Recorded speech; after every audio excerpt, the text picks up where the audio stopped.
মই মোৰ দুগৰাকী ছোৱালী যিদিনাখন চাৰ্চত গৈছে পুলিচ, মোৰ ডাঙৰ ছোৱালীজনীক সাৰ পাই কৈছে দেউতা এইবোৰ কি ইমান পুলিচ আপোনাক উগ্ৰপন্থীৰ দৰে আপোনাক এনেকুৱা কৰিছে।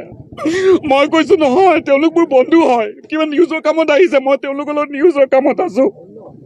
মইতো কোনো অন্যায় কাম কৰা নাই, অন্যায় নকৰো। প্ৰশ্ন কৰাটো মোৰ কি পাপ হব পাৰে, মোৰ কি পাপ হব পাৰে, কিন্তু মই কৰি যাম প্ৰশ্ন, লাগিলে সন্মুখত যিমানে বিপদ নহওক। মই